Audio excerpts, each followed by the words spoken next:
ရှင်မာသေယိုဧဂုလိကျမ်းဝင်ကျွန်တော်အရှင်ယေရှုခရစ်တော်သခင်ဒုက္ခစရိယာကျင့်ခံတော်မူသောအကြောင်းသည်32ပါးထဲမှသူဖြစ်သောယူရာဣစကာရုတီယဟန်ကြီးကဲမြတ်ထံသို့သွား၍ထိုသူကိုတင်တို့လက်သို့အလျင်တင်တို့သည်ငါအားမိသည့်အရာကိုပေးမည်နီဟုဆိုတော့သူတို့သည်သူအားငွေရင်းကား30ပေးလိုက်ကြ၏ထိုအချိန်မှစ၍သူသည်လည်းကိုရောကိုအနန္တချင်းကအခွင့်ကောင်းကိုရှာကြံလျက်နေသစီမဖောက်ရတော်မူဘွဲတော်၏ပထမနေ့၌တပည့်တော်တို့သည်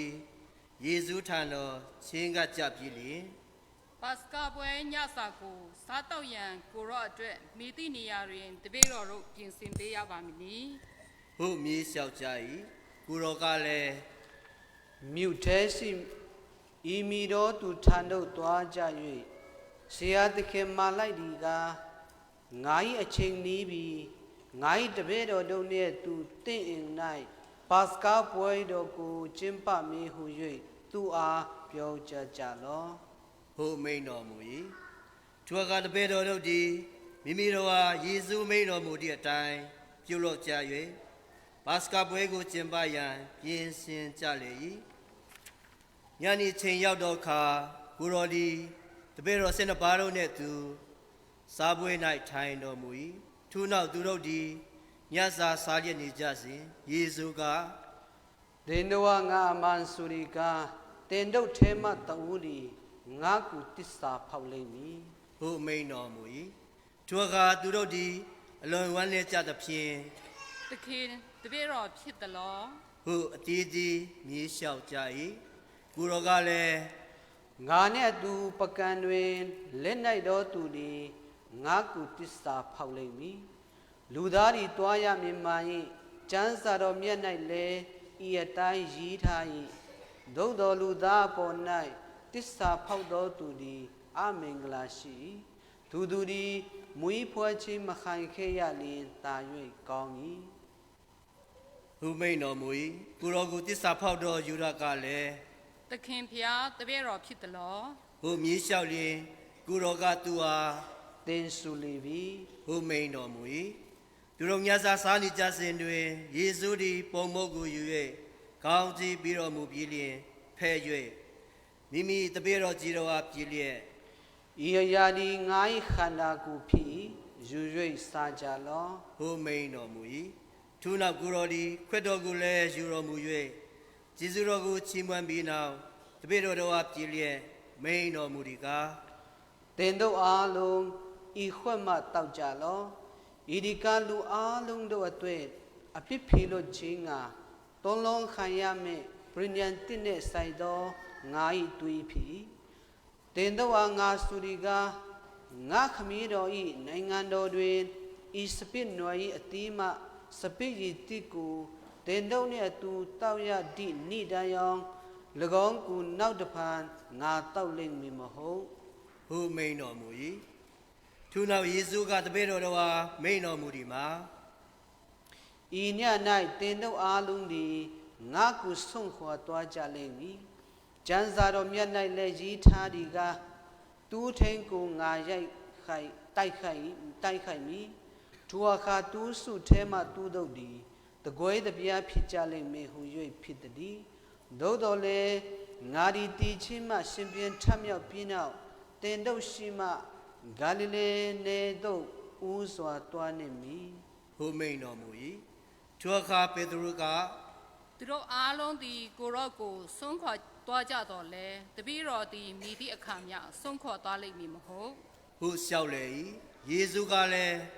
သင်အားငါမန်ဆူရီကဤည၌ပင်ကျက်မတော်မီတင်နေငါကိုသုံးချိန်ငင်းပယ်လိမ့်မည်ဟုမိန်တော်မူ၏ပေတရုကအကယ်၍တပည့်တော်သည်ကိုရောနှင့်အတူအသက်သေးရမည်ဆိုလင်ပင်ကိုရောကိုညင်းပယ်လိမ့်မည်မဟုတ်ပါဟုလျှောက်လေ၏တပည့်တော်အလုံးတို့သည်လည်းထိုနည်းသူလျှောက်ကြ၏ထိုအခါယေရှုသည်တပည့်တော်တို့နှင့်သူဂက်စမာနီမရှိသောဥယျာဉ်သို့ကြွသွားတော်မူ၏ရောက်တော်မူလျှင်သူတို့အားငါသည်ထိုနေရာသို့သွား၍ဆုတောင်းစဉ်တွင်ဤနေရာ၌ထိုင်နေကြလောဟုမိန်တော်မူပြီးမှ ပေတရုနှင့်ဇေဗဒိဦး၏သားနှစ်ယောက်တို့ကိုအတူခေါ်သွားတော်မူ၏ဤတွင်ကိုတော်သည်ပူဆွေးဝမ်းနည်း၍တောကဖြစ်စေခြင်းကိုစတင်ခံစားရတော်မူ၏ထိုအခါကိုတော်က ငါ၏စိတ်နှလုံးသည်တီလူမတတ်ပူဆွေးဝမ်းနည်းနေ၏တင်တို့ဤနေရာတွင်နေကြ၍ငါနှင့်တူနူးကြားစွာစောင့်နေကြလော့ ဟုမိန်တော်မူ၏ထိုနောက်ကိုတော်သည်ထိုနေရာမှရှိသောနေငယ်ကြွတော်မူ၍မိပေါ်တွင်ပြည့်ဝလျက်ဆုတောင်းတော်မူသည်မှာ ။အိုအဖဖြစ်နိုင်လျင်ဤခွက်သည်အကျွန်ုပ်အားကြော်လွန်သွားပါစီ။တို့ရတွင်အကျွန်ုပ်၏အလိုအတိုင်းမဟုတ်ဘဲကိုတော်၏အလိုတော်တိုက်တာဖြစ်ပါစေ ဟုဆုတောင်းတော်မူ၏ထိုနောက်ကိုတော်သည်တပည့်တော်ထံသို့လာတော်မူ၍သူတို့အိပ်ပျော်ကြလျက်စီရီကိုတွေ့လျင်ပေတရုဟာ ။တင်တို့သည်တဏှာဤမြတ်မအိပ်ဘဲငါနှင့်အတူမဆောင်နိုင်ကြပြီလော။စုံစမ်းနောက်ဆက်ချင်းတို့မပါဝင်ရစေရန်ဆုတောင်းလျက်နူးကြားစွာစောင့်နေကြလော။ဝိညာဉ်ဒီစန္ဒပြင်းပြတော်လဲခန္ဓာဒီအားနေ၏ ဟုမိန်တော်မူ၏တဖန်ကိုတော်သည်ဒုတိယကြိမ်ထွက်သွားတော်မူ၍ အကျွန်ုပ်ရဲ့ဖဤခွက်ဒီကြော်လွန်မသွားနိုင်ပဲအကျွန်ုပ်တောက်ရမည်ဆိုလျင်ကိုယ်တော်၏အလိုတော်တိုင်းဖြစ်ပါစေ ဟုဆုတောင်းပြန်၏ထိုမှတဖန်ကိုတော်သည်ပြန်လာသောအခါ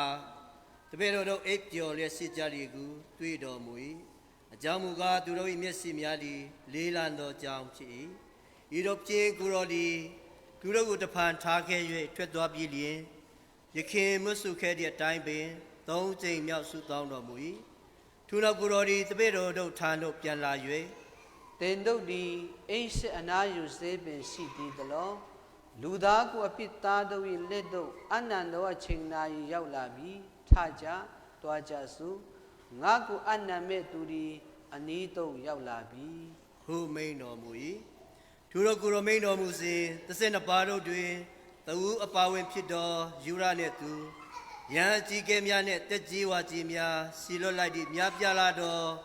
လူစုဝေးတို့သည်တို့ဓာများဟုကိုက်ဆောင်လျက်လာကြ၏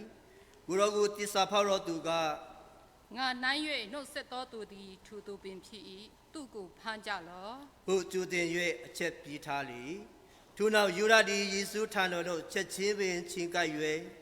အာဘီရာဘီ ဟုဆိုလျက်ကိုတော်ကိုနားလေယေရှုကလည်း မိတ်ဆွေတင်လာရင်းကိစ္စကိုပြုလုပ်ပါလော ဟုမိန်တော်မူလျင်သူတို့ဒီလာကြ၍ကိုတော်ကိုဖမ်းဆီးချုံတော်ကြ၏ထိုအခါယေရှုနှင့်သူရှိနေတော်သူတဝူသည်လက်ကိုဆမ်း၍ဓာကိုဆွဲထုတ်ပြီးလျင်ယဟန်ချုပ်၏အစီကံတဝူကိုခုတ်သည်ဖြင့်သူတို့၏နှရွက်ပြတ်လေ၏ယေရှုကလည်းသူတို့အား တင်သားကိုဒိန်၌ပြင်သွင်းထားလောအကြောင်းမူကားဓာကိုကိုင်တော်သူတို့သည်ဓာဖြင့်ပြည့်စည်ခြင်းသို့ရောက်လိမ့်မည်ငါထံသို့ယခုချက်ချင်းကောင်းကင်တမန်တော်တပ်ဖွဲ့များ32တပ်မကကိုစီလွတ်ပေးရန်ငါခမည်းတော်ထံငါမတောင်းခံနိုင်ဟုထင်သလောတို့ရတွင်သူတို့ပြုပါကဤကဲ့သို့ဖြစ်ရမယ်ဟုဆိုထားတော်ကျမ်းချက်များသည်မိတို့ပြည့်စုံနိုင်ပါမည် ဟုမိန်တော်မူ၏ထိုအချိန်၌ယေရှုသည်လူဆွေတော်အားဆိုသည်မှာ တင်တို့သည်တို့ဓာများကိုကိုင်ဆောင်လျက်ဓမြဖမ်းတဲ့ကဲ့သို့ငါကိုဖမ်းစေရန်ထွက်လာကြသလောငါဒီဗိမာန်တော်၌ထိုင်၍နေ့စဉ်နေ့တိုင်းသွန်သင်ဟောပြောနေစဉ်တင်တို့သည်ငါကိုမဖမ်းဆီးကြတို့ရတွင်ဤအဖြစ်ပြအားလုံးသည်ပရောဖက်ကျမ်းများပြည့်စုံစီမြတ်ကြောင်းဖြစ်သည် ဟုမိန်တော်မူ၏ထိုအခါတပည့်တော်တို့အားလုံးတို့သည်ကိုတော်ကိုထားခဲ့၍ထွက်ပြေးကြလေ၏ထိုအခါယေရှုကိုဖမ်းဆီးကြတော်သူတို့သည်ကိုတော်ကိုကျမ်းသတ်ဆရာများနှင့်တက်ကြီးဝါကြီးတို့ဆွေးလက်ရှိတော်ယဟန်ချုပ်ကိုင်ဖိုင်အိမ်တို့ခေါ်ဆောင်သွားကြ၏ပေတရုမူကားယဟန်ချုပ်၏အိမ်တွင်ဝင်တိုင်းအောင်နောက်တော်တို့မလန်းမကမ်းမှလိုက်ပါလျက်ယဟန်ချုပ်၏အိမ်တကားဝအထီဝင်ပြီးတော့အဆုံးသတ်မိကိုတည်မြင်နိုင်ရန်အဆုံးများနှင့်အတူထိုင်နေလေ၏ရန်ကြီးကဲများနှင့်တရားရှင်သောဖွဲ့တစ်ခုလုံးသည်ယေရှုကိုတည်တံ့ရှင်အံ့တော်ငါ မမနောတက်တီထောက်ထားများကိုရှာကြ၏မမနောတက်တီခံသူများလာကြတော့လေမိဒီတက်တီအထောက်ထားကိုများသူတို့မတွေ့ကြချေနောက်ဆုံး၌ကမမနောတက်တီခံသူနှုတ်လာကြ၍ ဤသူကငါသည်ဖျားသခင်ဤဗိမာန်တော်ကိုဖြစ်စည်း၍၎င်းကို3ရက်အတွင်းပြန်လဲတည်ဆောက်နိုင်စွမ်းရှိသည်ဟုပြောခဲ့ပါသည် ဟုထွက်ဆိုကြ၏ထိုအခါယဟန်ချုပ်သည်ထား၍ သင်၌ဖြေစရာမရှိသလောသင်ကိုဆွဆွဲ၍ထွက်ဆိုကြသောဤသူတို့၏တက်တေခံချက်များကမိသည့်အရာကိုဆိုလိုသည်။ ဟုကိုရောအားမီလေယေရှုမူကားတိတ်ဆိတ်စွာနေတော်မူ၏ယဟန်ချုပ်ကလည်း သင်သည်ခရစ်တော်သည်ဟုသောဘုရားသခင်၏သားတော်ဟုတ်မဟုတ်ကိုငါတို့အားပြောပြမည့်အကြောင်းအသက်ရှင်တော်မူသောဘုရားသခင်ကိုတိုင်တည်၍သင်အားငါအမိန့်ရှိသည် ဟုဆို၏ယေရှုကလည်း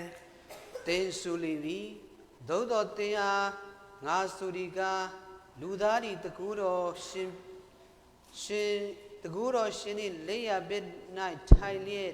မိုးတိမ်ပေါ်မှကြွလာသည်ကိုယခုမှစ၍သင်တို့မြင်ကြရလိမ့်မည် ဟုသူအားမိန်တော်မူ၏ထိုအခါယဟန်ချုပ်သည်သူ၏ဝိယုံတို့ကိုစုပ်လျက် သူသည်ဘုရားသခင်အားထိခိုက်သောစကားကိုပြောခဲ့လေပြီမိသည့်တက်တည်များငါတို့လိုပါသေးသည်။ဘုရားသခင်ကထိခိုက်သောသူ၏စကားကိုယခုပင်သင်တို့ကြားကြရခဲ့ပြီသင်တို့မိတို့ထင်မြင်ကြသည်။ ဟုဆိုလျင်သူတို့က ဤသူသည်တေထိုက်၏ ဟုပြန်ဖြေကြ၏ထိုနောက်သူတို့သည်ကိုရော၏မျက်နှာတော်ကိုစထွေးနှင့်ထွေးကြ၍ကိုရောကိုလက်သီးနှင့်ထိုးကြ၏အချူတော်ကိုရော၏ဘားကိုရိုက်ကြလျက် အသင်ခရစ်တော်သင်သည်မိသူရိုက်သည်ကိုကျွန်ုပ်တို့အားပရောဖက်ညံနဲ့ဟောတော်မူပါ ဟုဆိုကြ၏ပေတရုမူကားအိမ်တော်၏ခြံဝင်းထဲ၌ထိုင်နေစဉ်အစီခံမျိုးသမီးသူသည်သူထံသို့လာ၍ သင်သည်ဂါလိလဲနှင့်သာယေရှုနှင့်အတူရှိခဲ့သည် ဟုဆို၏တို့တော်သူက သင်သည်မိသည့်အရာကိုပြောဆိုကြောင်းငါမသိ ဟုဆို၍လူအပေါင်းတို့၏စီ၌ငင်းဆိုလေ၏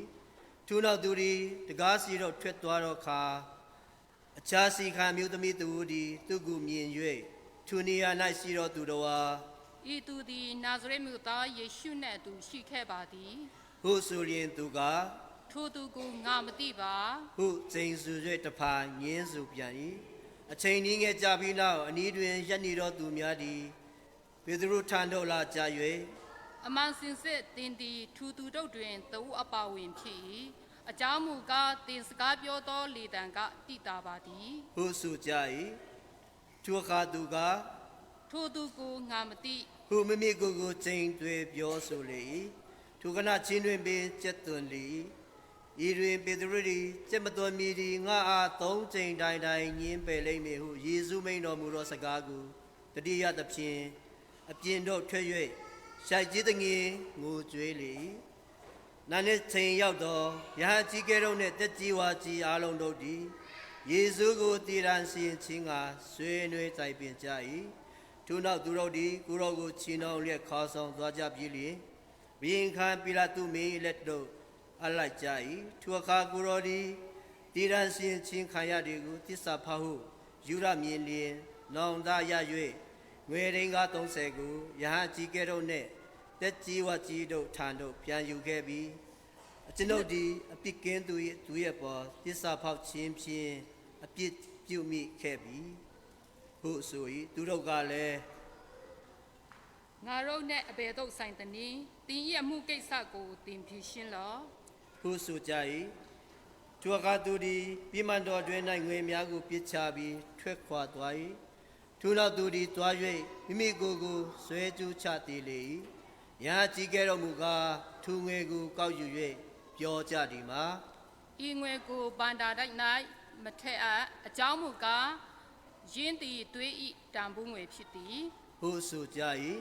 ထိုကြောင့်သူတို့သည်တိုင်ပင်ကြပြီးမှသစိမ်းဧည့်သည်တို့အားတကြူချင်းကဦးထိန်ဒီကိုဦးထိန်တယ်၏မိတကွက်ကိုထူငွေဖြင့်ဝယ်ကြ၏ထိုကြောင့်ထူမြစ်ကွက်ကိုယနေ့တိုင်အောင်တွေးဖြင်းရရတော်မူဟုခေါ်ဆိုကြ၏ထိုအခါ prophet ဇေရမိယ၏ဟောထားချက်သည်ပြည့်စုံခြင်းတို့ရောက်လေ၏ဟောထားချက်ဒီကသူတို့သည်သူတို့၏တန်ဖိုးအဖြစ်ဣသရေလလူမျိုးအချို့တန်ဖိုးဖြတ်ထားသောငွေဒင်္ဂါ30ကိုယူကြ၍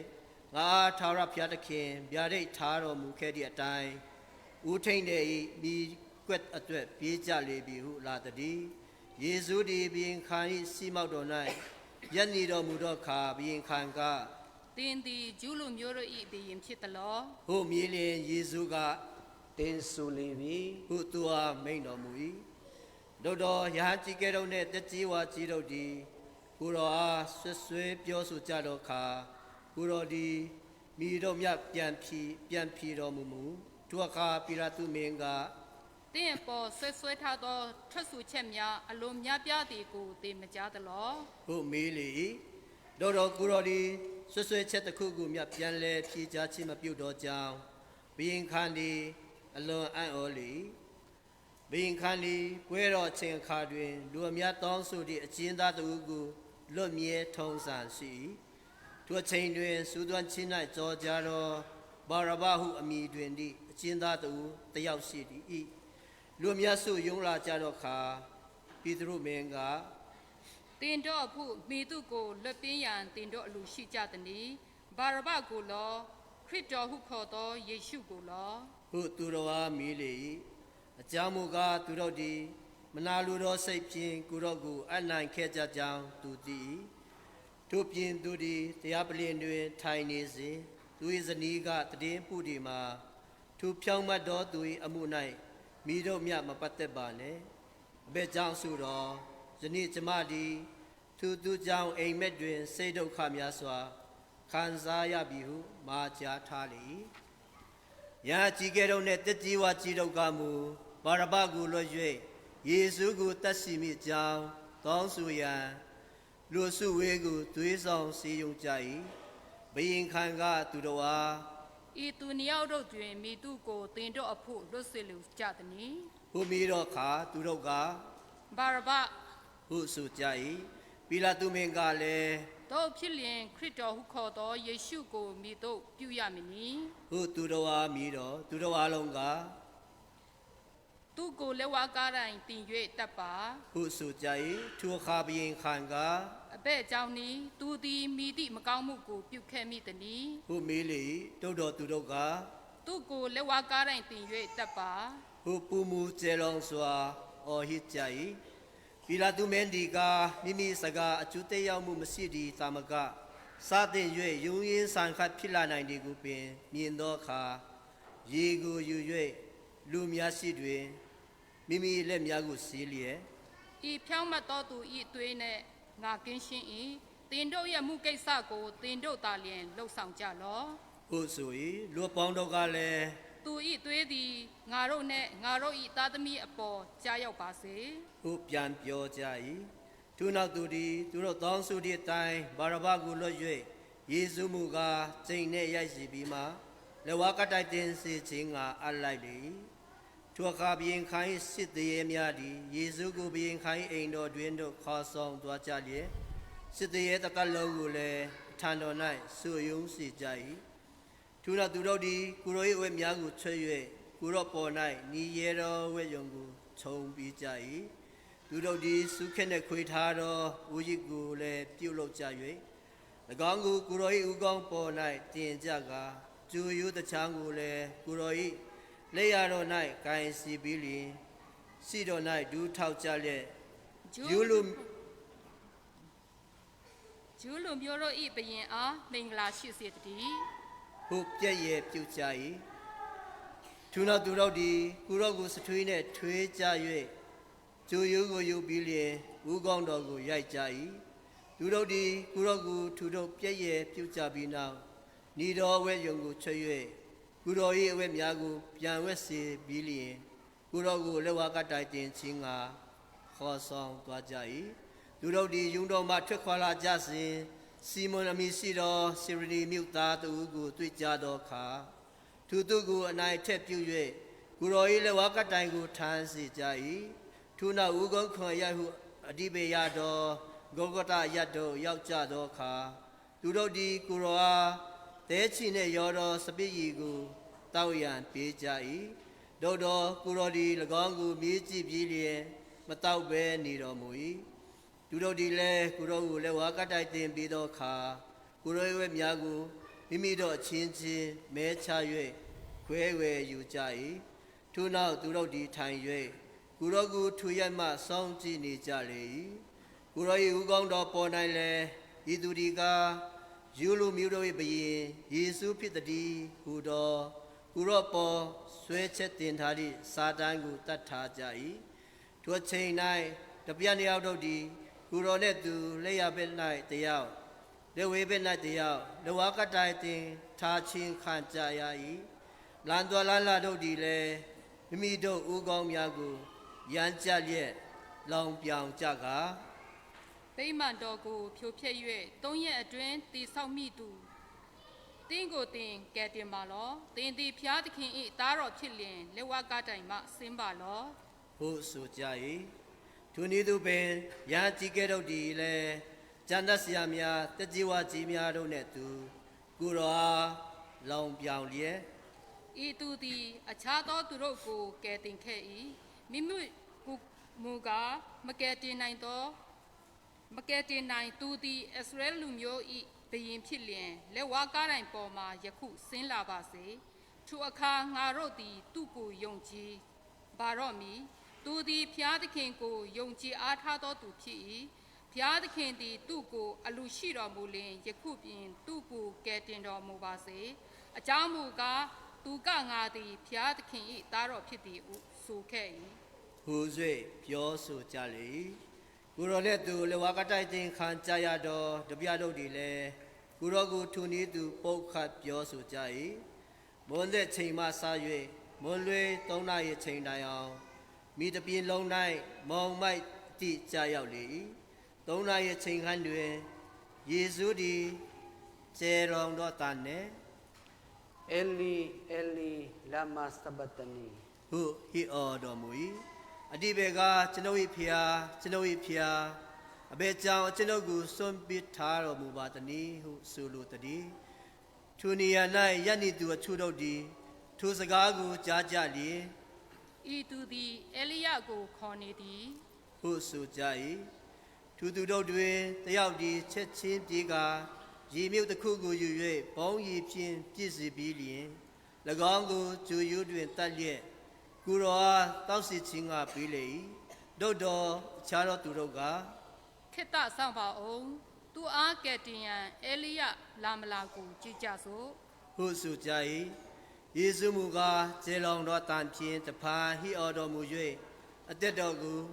ဆွန်းလိုက်တော်မူ၏ခေတ္တခဏဒုထောက်ပြီးတော့ငြိမ်သက်စွာနေကြစို့ Let us kneel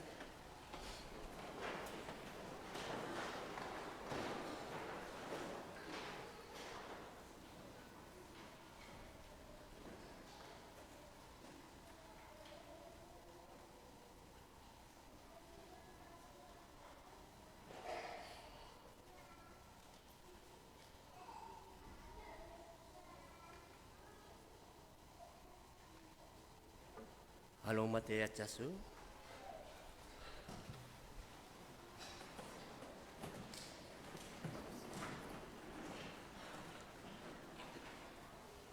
ထိုအချိန်တွင်ဒီမန်တော်၏ကလကားသည်အထက်ဆွမ်းမှအောက်ဆွမ်းတိုင်အောင်ဆုပ်၍နှချမ်းကွဲသွားလေမြင်းကလေးကြီးစွာလုံး၍ကြောက်ဆောင်များလည်းကွဲအပ်လေတင်းကြိုက်ကူများသည်လည်းပွင့်သဖြင့်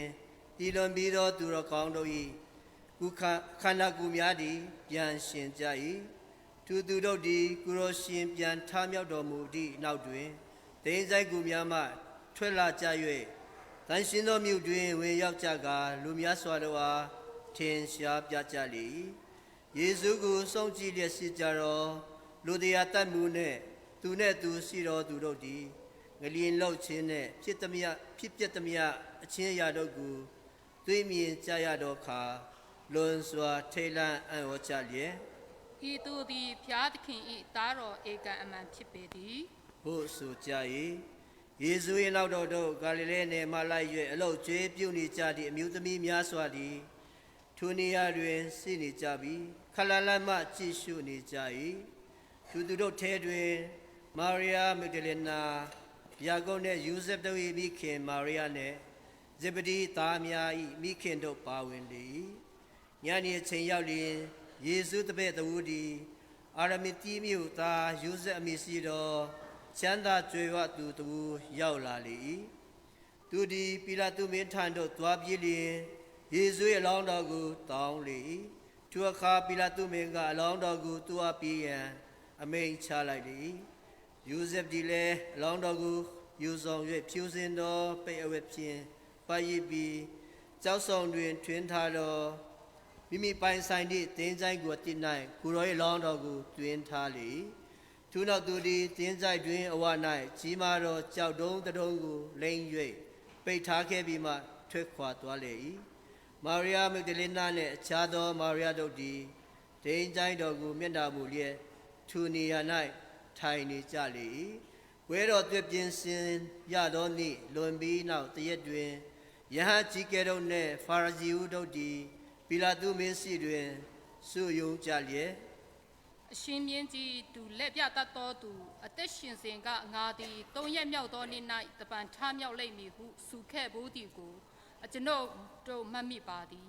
ထို့ကြောင့်သူ၏တပည့်တော်တို့သည်တွားကြ၍သူ၏လောင်းကိုခူးယူကြပြီးသူသည်တေချင်းမှရှင်ပြန်ထားမြောက်လေပြီဟုသူတို့အားပြောဆိုကြပါလျင်နောက်ဆုံးသောလက်ဖြတ်ခြင်းသည်ရခင်လက်ပြခြင်းများထက်ပူ၍ကြီးမိကိုစိုးရင်ရပါသည်တို့ဖြစ်၍တင်းချိုင်းကို3ရက်မြောက်နှစ်တိုင်အောင်လုံခြုံစွာစောင့်ကြက်ပေးစေရန်အမိန့်ပေးတော်မူပါဟုလျှောက်ကြလေပိလာတုမင်းကတင်တို့၌အဆောင်တရှိတွား၍တင်တို့တတ်နိုင်သမျှလုံခြုံအောင်စောင့်ကြက်ကြလောဟုသူတော်အားဆိုလေထိုကြောင့်သူတို့ဒီလည်းသွားကြ၍ကြောက်တုံးကိုတစိတ်ခတ်နှိတ်ကအစုံများချထားကြလျက်တင်းကြိုက်ကိုလုံခြုံအောင်ဆုံးကြစီကြ၏အားလုံးထိုက်ပြကြပါ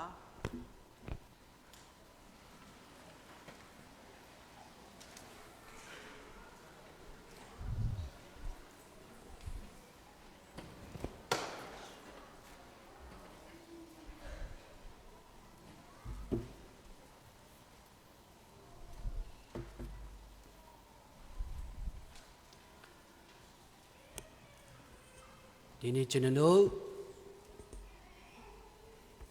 မိတ္တပန်တနင်္ဂနွေနေ့ကျွန်တော်တို့ဝက်ပြုတ်ဘူးကူးကွယ်ခြင်းရဲ့အပိုင်းနှစ်ပိုင်းကျွန်တော်တို့ကျင်းပနေတာဖြစ်ပါတယ်ပထမပိုင်းကတော့သခင်ယေရှုဂျေရုဆလင်မြို့တော်ကိုဘယင်တပါးကဲ့သို့ကြော့ဝင်တဲ့အခန်းကဏ္ဍကိုကျွန်တော်မိတ္တပန်ကောင်းချီးပေးခြင်းတခြင်းတီဆူခြင်းဖြင့်ဖျားကြောင့်ထဲဝင်တဲ့အခါမှာဒီအပိုင်းကိုကျင့်ပနေတာဖြစ်ပါတယ်ဒုတိယပိုင်းကျတော့လည်းပဲသခင်ယေရှုဒုက္ခခံတဲ့အခန်းကဏ္ဍကိုပြန်ပြီးတော့ကျွန်တော်တို့ Passion of Christ ဆိုတဲ့ခရစ်တော်ရဲ့ဒုက္ခဝေဒနာခံထားမှုခြင်းအပိုင်းကိုကျင့်ပနေတာဖြစ်ပါတယ်ဒီနေ့ကျွန်တော်တို့ကြားနာခဲ့ရတဲ့နှုတ်ကပတ်တော်လည်းပဲရှင်းပြရှာမလို့အောင်အမတန်မှပြည့်စုံပြီးတော့ကျွန်တော်တို့နားလေသဘောပေါက်လောက်အောင်ပေါ့နော်ထူးထူးတွေရှင်းပြနေစရာတော့မလိုပါဘူးဒါမဲ့လို့ဒီနေ့ကျင်းပလိုက်တဲ့ဒီမိတ္တပန်တနင်္ဂနွေနေ့အားဖြင့်ကျွန်တော်တို့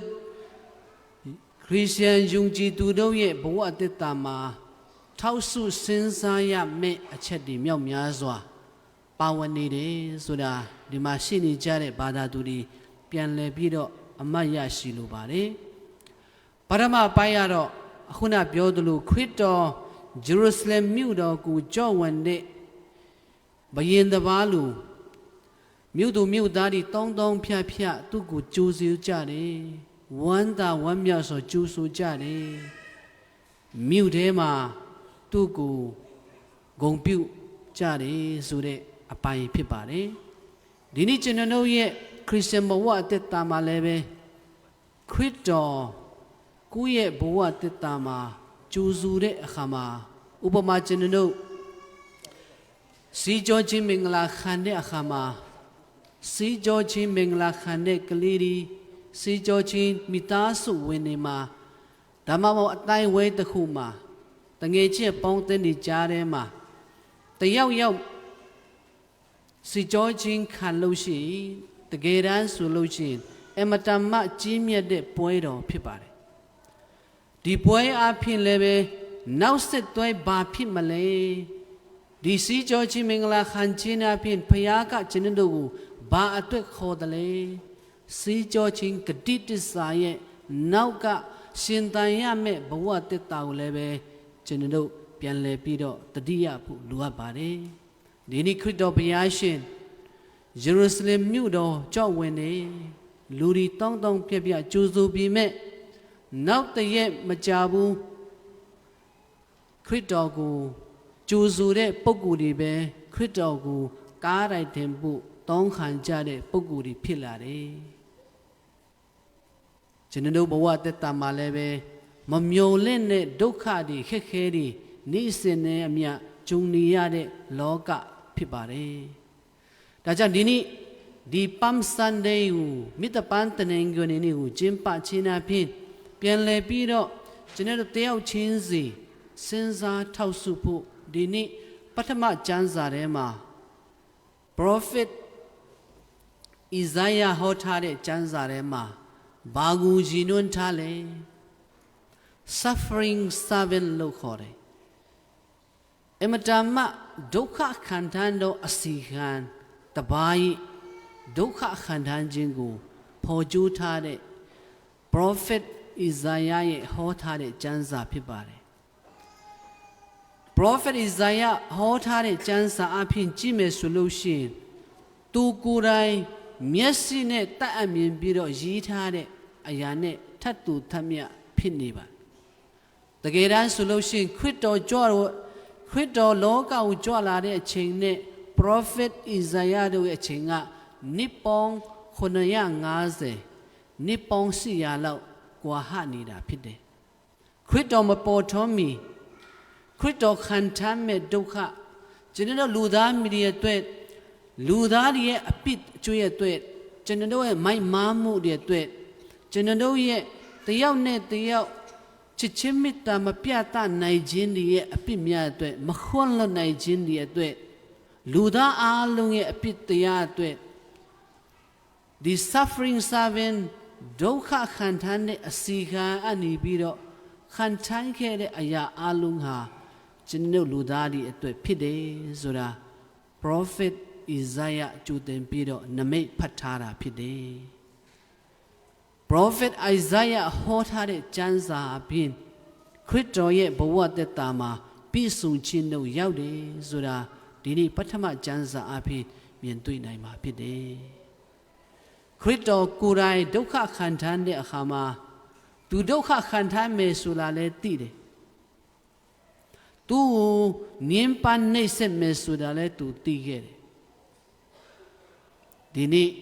ဧဝံဂေလိကျမ်းစာထဲမှာကျွန်တော်တို့ကြားနာခဲ့ရတယ်ကျမ်းကြီးပုဂ္ဂိုလ်မှာတိဝနေနဲ့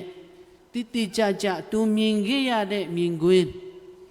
ကျွန်တော်တို့ကိုပြန်လဲပြီးတော့မှတ်တမ်းတင်ဝင်ငါပေးတာဖြစ်တယ်ခရစ်တော်ဒုက္ခမခံချမ်းမီဂျက်စမနီဥယျာဉ်ထဲမှာသူဆုတ်တောင်းခဲ့တယ်သုံးချိန်တိုင်တိုင်အဖခမည်းတော်ဖျားထံမှာသူဆုတ်တောင်းခဲ့တယ်ကိုတော်ဖြစ်နိုင်တယ်ဆိုလို့ရှိရင်ဒီဒုက္ခဒီခွက်ဖလားနဲ့ဝေးပါစေဒါမဲ့လို့ကျွန်ုပ်ရဲ့အလိုမဟုတ်ပဲနဲ့ကိုတော်ရဲ့အလိုတော်တိုင်ဖြစ်ပါစေလို့ခရစ်တော်ဘုရားရှင်သုံးချိန်တိုင်တိုင်ဆုတောင်းခဲ့ပါတယ်ဒါဒီအားလုံးဟာကျွန်တော်ရဲ့အပြစ်တွေကြောင့်ဖြစ်တယ်ဆိုတာ Prophet Isaiah နှစ်ပေါင်းမြောက်များစွာကတည်းကရေးထားခဲ့တဲ့ကျမ်းစာဖြစ်ပါတယ်တစ်ဆက်တည်းမှာပဲဒုတိယကျမ်းစာထဲမှာတန်ပေါလုကဘာရေးထားလဲဆိုတော့ခရစ်တော်ဖခင်ရဲ့သားတော်ခရစ်တော်သခင်ဘယ်လောက်ထိနှိမ့်ချတယ်လဲဖခင်စင်စစ်ဖြစ်ရဲ့သားနဲ့လူသားစင်စစ်ဖြစ်လာတယ်ကျွန်တော်တို့လူသားဒီရဲ့ဘဝတစ်ခုလုံးကိုသူအပြည့်အဝယူခဲ့တယ်လူသားဖြစ်ယုံမဟုတ်ဘူး သူဘယ်လောက်နှိမ်ကြလဲလူသားတွေထဲမှာမှအစီခံတကားတော့ရဲ့အစီခံဖြစ်ဖို့သူစင်ကြွလာတယ်ဖယားရဲ့ဘုံကုံတော်အပြင်ဖယားနဲ့တန်းသူဖြစ်ပြီးမဲ့သူကူသူဖယားလို့မတတ်မရလောက်အောင်နှိမ်ကြအစီခံတကားတော့ရဲ့အစီခံဘဝကိုယူပြီးတော့သူ့ဘဝကိုအနံပြီးတော့တည်ခြင်းကိုခံခဲ့တယ်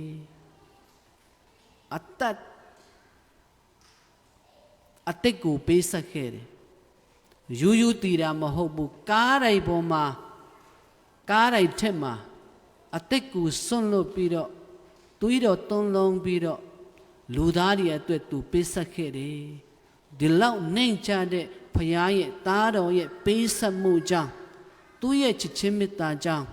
ကျွန်တော်တို့လူသားတွေအားလုံးကယ်တင်ခြင်းအရယူပေးခဲ့တယ်ဆိုတာဒီနေ့တန်ဖိုးလူကျွန်တော်တို့ကိုပြန်လည်ပြီးတော့တတိယဖို့ဝိငှခြင်းဖြစ်တယ်သူ့ရဲ့နှိမ်ချက်ခြင်းကအတိုင်းအဆမရှိဘူးအရာအားလုံးကိုဆွတ်လွတ်ယူမကဘူးသူ့ရဲ့သွေးတွေအားလုံးသွန်းလောင်းပြီးတော့ကျွန်တော်တို့ကိုကယ်တင်တယ်ကျွန်တော်ရဲ့အပြစ်အနာအစာတွေကိုသူ့ရဲ့အသွေးတော်အပြင်စေးကြောတန့်စင်ပေးခဲ့တဲ့ဖယားရဲ့သားတော်ဖယားရဲ့အစီခံဖယားရဲ့တိုးငယ်တော်ကျွန်တော်ရဲ့ကယ်တင်ရှင်မက်ဆီယာရှင်ယေရှုခရစ်တော်ဖယားရှင်ဖြစ်တယ်ဆိုတာ